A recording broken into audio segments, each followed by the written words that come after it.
Welcome back to Good Day Columbia. Time now was 7:40, and happening this week, lawmakers are expected to once again talk about a controversial abortion bill. I have to warn you that the content of the interview might be graphic and disturbing for some. Right now, a sweeping abortion bill is a step closer to becoming state law. A proposal called the Unborn Child Protection Act would virtually outlaw abortion and give prison time to anyone involved with the procedure. If passed, the bill would ban abortion at the time of conception, eliminate any exceptions for rape, incest, and a deadly fetal anomaly. This issue has been so divisive over the years that a number of senators, even called the sister senators, lost their re-election. Joining us now is one of those sister senators, former Senator Katrina Shealy. Senator Shealy, thank you so much for being here this morning. Thank you for having me. It's always good to be here. Same. Thank you so much for coming this morning. You know, you've been spending a lot of time on Facebook. You have posts called The Porch, where you've been posting a lot of issues about what's been going on in South Carolina. What has the feedback been like for you?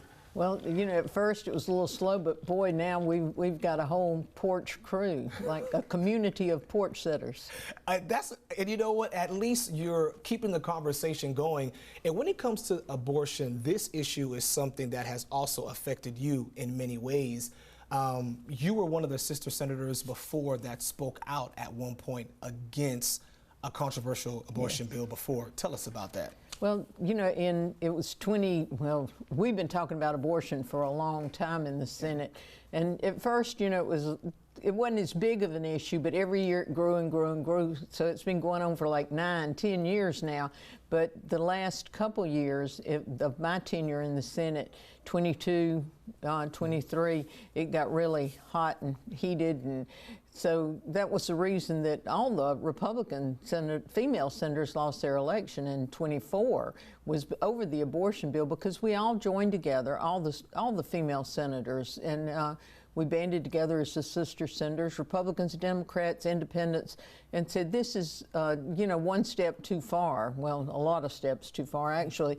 But, you know, we worked together to try and defeat the total abortion ban, which we did keep them from having a total abortion ban, which is what they're going for now. But so we lost our seat. That was in 2023. So now you're back.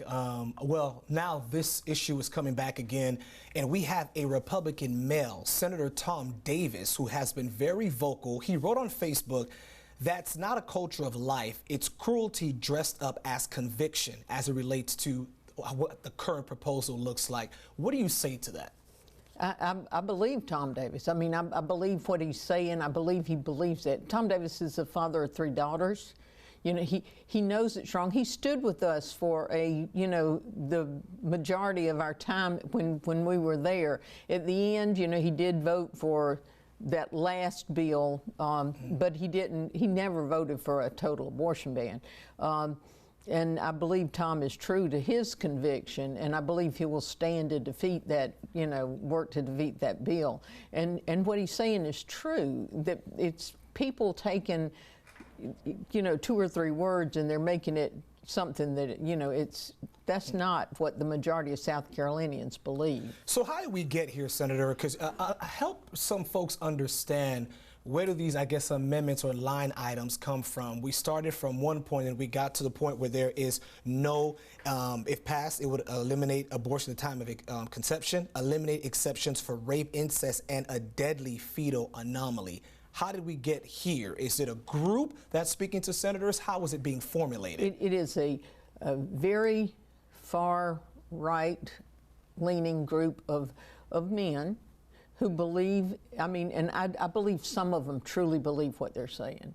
I think that they're basing it on their some religious belief that they have, that this is what they think. Now, I don't believe that all of them truly believe this. I believe there's 1 or 2 that think this is what they believe, but then the rest of them have fed into this, and they want to, it's more of a control issue than a belief issue. They want to control women's health, what women can do, because if you look at these issues, it's rape, it's incest. It doesn't matter the age. You know, you could have a 10-year-old, you know, anytime once a woman, a young girl can get pregnant, they can be raped by, you know, a family member or, you know, anybody.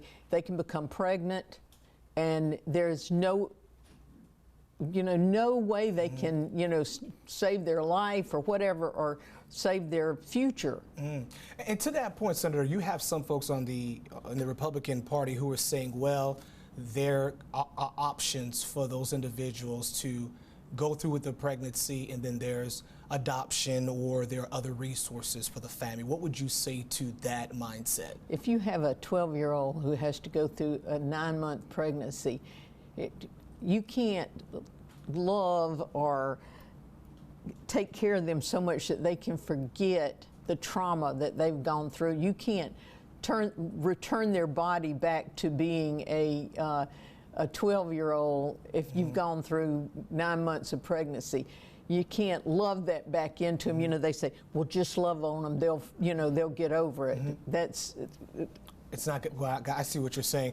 And for the final question here, Senator, Tom Davis saying that he will filibuster it. They're supposed to take it up tomorrow, Tuesday, at the State House, and he'll filibuster it. Do you believe that this proposed bill will pass this session? No. I do not believe. Well, first of all, they have to get it to. It's on the calendar, okay? But they have to take it up. Someone will have their name on it, so it can't come up. If you can put your name on a bill to keep it from coming up. And I believe that, now this is what I believe. I'm not there. I'm not a member of the Senate any longer. But I believe that someone will have, they would have to put it on special order for it to come up as a bill. Now, they can get up and talk about it when they introduce it, but they would have to put it on special order. I don't believe that there's enough people in the Senate to want it. They don't have the appetite for that again this year.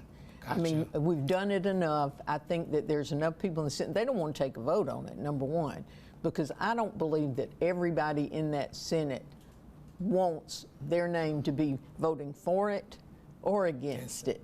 Senator Katrina Shealy, thank you so much for being here this morning, for talking about this. We appreciate it.